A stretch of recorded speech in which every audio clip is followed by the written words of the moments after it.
कहानी का शीर्षक है चौथी पास राजा।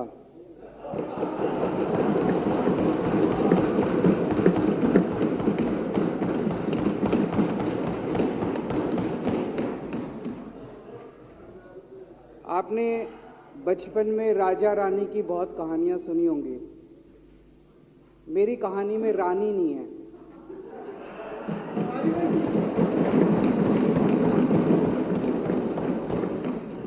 बस राजा है। ये एक ऐसे राजा की कहानी है अध्यक्ष महोदया, जो अनपढ़ था, चौथी पास था, बेहद अहंकारी था, बहुत अहंकार था, बहुत ज्यादा, और पैसे की इतनी हवस थी, इतना भ्रष्टाचारी था, इतना भ्रष्टाचारी राजा था। ये एक महान देश की कहानी है। एक बहुत महान देश था, कई हजार साल पुराना देश। उस देश में एक गांव में एक बहुत गरीब परिवार में एक बच्चे का जन्म हुआ। जब बच्चे का जन्म हुआ तो ज्योतिषी ने कहा, गांव में ज्योतिषी होते हैं, आते हैं, वो पत्री बनाते हैं। ज्योतिषी ने कहा, माई तेरा लड़का बड़ा होके बहुत बड़ा सम्राट बनेगा। माई को यकीन नहीं हुआ, मेरा इतने गरीब हूं मैं, कहां से मेरा बेटा सम्राट बनेगा। तो उसने कहा, नहीं, तेरे बेटे के ग्रह बताते हैं तेरा बेटा बहुत बड़ा सम्राट बनेगा। बेटा धीरे धीरे बड़ा होने लगा। स्कूल, गांव का ही स्कूल था, स्कूल जाता था, उसका पढ़ने वढ़ने में मन नहीं लगता था। तो चौथी के बाद उसने किसी तरह से चौथी करी, चौथी के बाद उसने स्कूल छोड़ दिया। गांव के पास एक रेलवे स्टेशन था।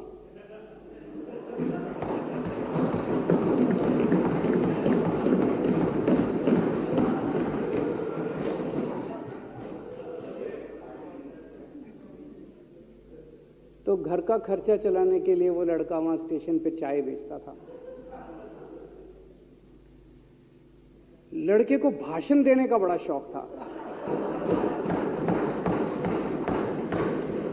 सारे गांव के लड़कों को इकट्ठा कर लेता, आसपास के गांव के भी इकट्ठा कर लेता, सामने वो खाट डाल लेता, उस पर चढ़ जाता और भाषण देता। धीरे धीरे आसपास के गांव के लड़के भी इकट्ठे हो गए। जिस भी चीज में भाषण देता, एक बार शुरू हो जाता तो बंद ही नहीं होता। अब ज्योतिषी ने कहा था, लड़का बड़ा हुआ, बड़ा होके एक दिन उस महान देश का वो राजा बन गया। पूरे देश में उसका नाम हो गया चौथी पास राजा। लोग उसको चौथी पास राजा कहते थे। अब उसे आता जाता कुछ था नहीं, पढ़ा लिखा था नहीं। अफसर आते, कुछ अंग्रेजी में चपर चपर करते, उसको समझ नहीं आता। अफसर जो मर्जी उससे साइन करा के ले जाते, जो मर्जी उससे साइन करा के ले जाते। अब वो कुछ पूछे अफसरों से तो उसे भी शर्म आती थी कि मैं पूछूंगा तो उनको लगेगा अनपढ़ आदमी है, पता चल जाएगा। तो उसके भी दिल में ये रहता था, यार मैं पूछूं ना पूछूं। पता नहीं किस किस चीज पे उसने चौथी पास राजा ने साइन कर दिए।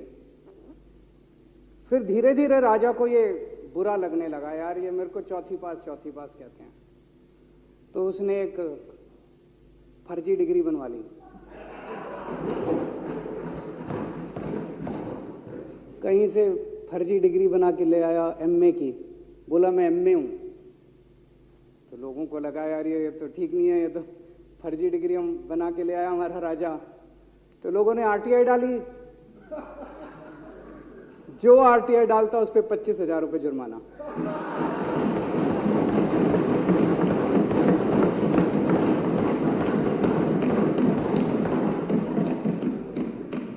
आपके नेता की बात नहीं कर रहा। आप लोग भी हंस सकते हो।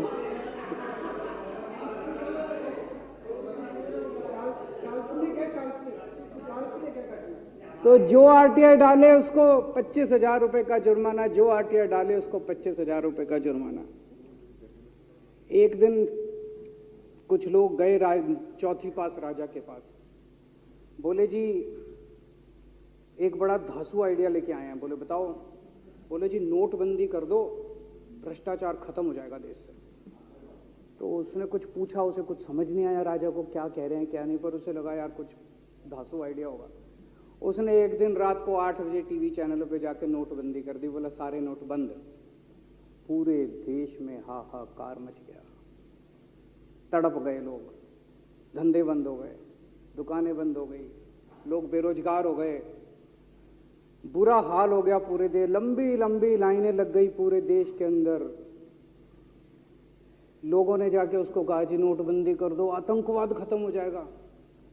ना आतंकवाद खत्म हुआ, ना भ्रष्टाचार खत्म हुआ, देश बर्बाद हो गया। वो महान देश जिसका वो राजा बना था, वो देश 10 साल 15 साल 20 साल पीछे चला गया उस नोटबंदी से, उस चौथी पास राजा की वजह से। एक दिन कुछ लोग गए उस राजा के पास, बोले जी खेती खूब बड़ी हो जाएगी, ये किसानों के कानून पास कर दो। अब उसको कुछ अकल नहीं थी राजा को, अनपढ़ राजा था। उसने साइन कर दिए, 3 काले कानून पास हो गए किसानों के। पूरे देश के किसान सड़कों पे, जगह जगह मोर्चे, 750 किसानों की मौत हो गई 1 साल के अंदर। अंत में राजा को वो कानून वापस लेने पड़े। धीरे धीरे देश की समस्याएं बढ़ती गई, क्योंकि राजा ऐरे गहरे। इससे पहले एक और राजा आया था, मोहम्मद बिन तुगलक। वो भी ऐसे ही करता था, कभी उसने देश की राजधानी बदल दी, कभी बोला मैं चमड़े के सिक्के बनाऊंगा। उसी तरह से ये था अनपढ़ राजा, कुछ भी कर देता था। अब राजा को एक दिन लगा यार मैं तो राजा बन गया, पता नहीं कितने दिन रहूंगा। तो उसकी गरीबी में जो जीवन उसने जिया था, उसे लगा यार पैसे तो कमाने चाहिए। पैसे कैसे कमाऊं? पैसे कमाऊंगा तो जनता में छवि खराब होगी। तो उसने अपने एक दोस्त को बुलाया और उस दोस्त को बोला कि ऐसा करते हैं कि मैं तो राजा हूं, सारे सरकारी ठेके तेरे को दिलाऊंगा, सारी कंपनियां तेरे को दिलाऊंगा, सरकारी पैसा तेरे को दिलाऊंगा, नाम तेरा पैसा मेरा। तेरे को पूरे उस पे 10% कमीशन तेरे को मिलेगा, सारा पैसा मेरा। दोस्त मान गया। दोस्त को क्या था, फ्री में पैसा मिल रहा था, दोस्त मान गया। उसके बाद दोनों ने मिलके जो देश को लूटा, जो देश को लूटा। सबसे पहले वो दोस्त आया, बोला सर सबसे पहले बैंकों को लूटते हैं। तो वो बोला वो कैसे यार, बैंकों को लूटेंगे तो ये तो ठीक नहीं है। बोला नहीं ऐसे करते हैं, आप किसी बैंक के चेयरमैन को बुलाओ, उसको बोलो कि वो मेरे को लोन देगा। तो बोला लोन देगा तो वापस करना पड़ेगा। बोला वापस कौन करेगा, वापस थोड़ी करना है, आप राजा हो, वापस नहीं करना, लोन दिला दो बस। तो राजा ने एक बैंक के चेयरमैन को बुलाया, बोला इसको लोन दे। तो वो चेयरमैन की सिट्टी पिट्टी गुम हो गई, यार मैं तो मर जाऊंगा, फंस जाऊंगा, वो भाग गया। तो फिर उन्होंने ढूंढ ढांड के एक ऐसा चेयरमैन चुना जो कि सरासर भ्रष्टाचारी, जिसके ऊपर 10 फाइलें खुली हुई, जिसके ऊपर 10 केस चल रहे, उसको बुलाया। बोला देख तेरे को चेयरमैन बना रहे हैं, अब तू 10,000 करोड़ रुपए दे दे इसको, नहीं तो तेरे को जेल भेजेंगे। जेल जाना है कि पैसे दे रहा है? उसने कहा माई बाप मैं जो कहोगे जहां कहोगे साइन कर दूंगा। उसने 10,000 करोड़ रुपए का लोन उसके दोस्त को दे दिया। ऐसे करते करते 1,00,000 2,00,000 करोड़ रुपए इन्होंने बैंकों से लूट लिए। राजा ने, चौथी पास राजा ने और उसके दोस्त ने मिलकर 2-2.5 लाख करोड़ रुपए बैंकों से लूट लिए। अब बैंकों से पैसा लूटने के बाद उन्होंने देश को खरीदना चालू किया। सबसे पहले उन्होंने देश के एयरपोर्ट खरीदे, पहले 6 एयरपोर्ट खरीदे, फिर उन्होंने बिजली कंपनियां खरीदी, फिर उन्होंने बिजली के दाम बढ़ा दिए पूरे देश के अंदर, फिर उन्होंने सी पोर्ट खरीदने चालू कर दिए, फिर उन्होंने कोयले खदानें ले ली, फिर इन्होंने पुलिस को भेज के जो लोगों की कंपनियां थी, प्राइवेट लोगों की कंपनियां, या बंदूक रख के उनकी कंपनियां छीन ली राजा ने और उसके दोस्त ने। हाहाकार मच गया पूरे देश के अंदर। इतनी महंगाई हो गई, इतनी महंगाई हो गई पूरे देश में। पहले गैस 400 रुपए सिलेंडर होती थी, चौथी पास राजा के आने के बाद 1100 रुपए सिलेंडर हो गई। पहले पेट्रोल 71 रुपए होता था, 97 रुपए हो गया। पहले डीजल 57 रुपए होता था, 90 रुपए लीटर हो गया। जब पेट्रोल के दाम बढ़ गए, डीजल के दाम बढ़ गए, तो सारी चीजों के दाम बढ़ गए। देश के अंदर हाहाकार मच गया।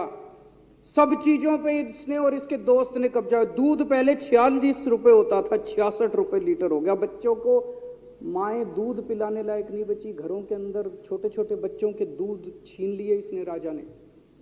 सरसों का तेल 90 रुपए लीटर होता था, 214 रुपए हो गया। बताओ, धीरे धीरे पूरे देश में हाहाकार मच गया। लोग अब राजा के खिलाफ आवाज उठाने लगे, लोग उसके खिलाफ बोलने लगे। तो राजा ने कह दिया, जो मेरे खिलाफ बोलेगा पकड़ के जेल में डाल दो। एक के बाद एक राजा ने लोगों को पकड़ पकड़ के जेल में डालना शुरू कर दिया। किसी ने राजा का कार्टून बना लिया, उसको भी जेल में डाल दिया। किसी ने राजा का नाम गलत ले दिया, उसको भी जेल में डाल दिया। किसी टीवी चैनल वाले ने राजा के खिलाफ लिख दिया, उसको भी पकड़ के जेल में डाल दिया। किसी जज ने राजा के खिलाफ कोई ऑर्डर कर दिया, उसको भी पकड़ के जेल में डाल दिया। ना जजों को छोड़ा, ना पत्रकारों को छोड़ा, ना मीडिया को छोड़ा, ना व्यापारियों को छोड़ा, ना उद्योगपतियों को, किसी को नहीं छोड़ा। राजा ने पकड़ पकड़ के उसने चौथी पास राजा ने सबको जेल में डालना चालू कर दिया। एक महान देश कहां से कहां पहुंच गया। उसी देश के अंदर एक छोटा सा राज्य था, उस राज्य का एक मुख्यमंत्री था।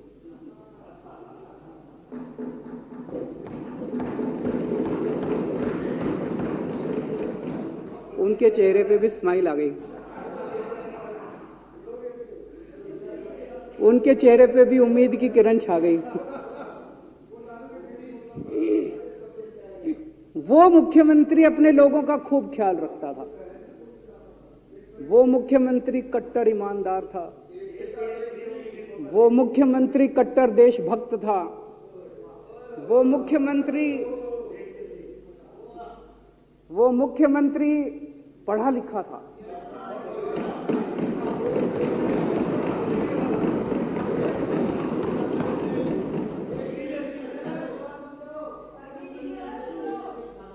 उस मुख्यमंत्री ने अपने लोगों को महंगाई से छुटकारा दिलाने के लिए बिजली मुफ्त कर दी।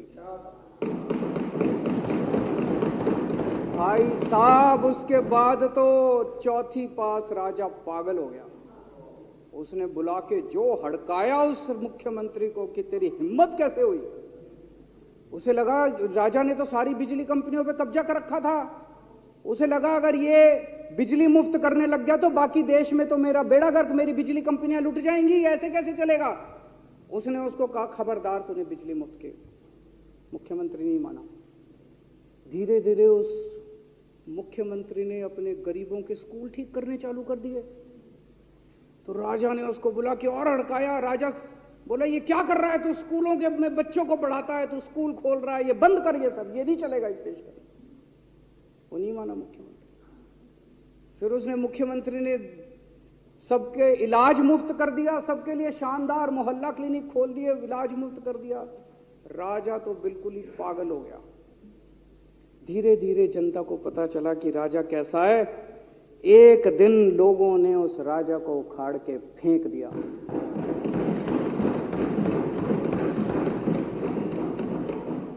और लोगों ने एक किसी ईमानदार और देशभक्त आदमी को वहां बिठा दिया और उनकी सरकार आ गई। और उसके बाद देश से महंगाई खत्म हुई और देश रात दूनी चौगुनी तरक्की करने लगा। तो जैसे हम बचपन में सुना करते थे, moral of the story, Hindi में क्या कहते, मॉरल ऑफ द स्टोरी का मतलब भाई इस कहानी में क्या प्रेरणा मिलती है। इस कहानी से, इस कहानी से ये प्रेरणा मिलती है कि अगर आपके देश में महंगाई है, आपके देश में समस्याएं हैं, आपके देश में सब कुछ गड़बड़ चल रहा है, तो सबसे पहले जांच परख के देखो आपका राजा अनपढ़ तो नहीं है। अगर आपके देश में सब गड़बड़ चल रहा है, बेरोजगारी है, बहुत सारी समस्याएं हैं, जरा देखो राजा, आपके राजा को कोई दोस्त तो नहीं है? अगर है तो सबसे पहले अपने राजा को उखाड़ के फेंको, नहीं तो आपकी समस्याओं का कोई समाधान नहीं होगा। आपकी समस्याओं का कोई समाधान नहीं होगा। वो पढ़ा करते थे, अंधेर नगरी चौपट राजा, सवा शेर बाजी सवा शेर खाजा। बहुत बहुत शुक्रिया।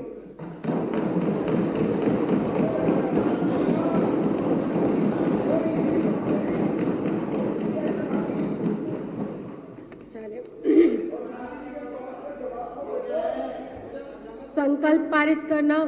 अब श्री दिलीप पांडे माननीय मुख्य सचेतक द्वारा प्रस्तुत संकल्प सदन के सामने है। जो इसके पक्ष में है वो हाँ कहे, जो इसके विरोध में है वो ना कहे, जो इसके विरोध में है ना है, जो इसके विरोध में नहीं है वो ना कहे। हाँ पक्ष जीता, हाँ पक्ष जीता। संकल्प स्वीकार हुआ।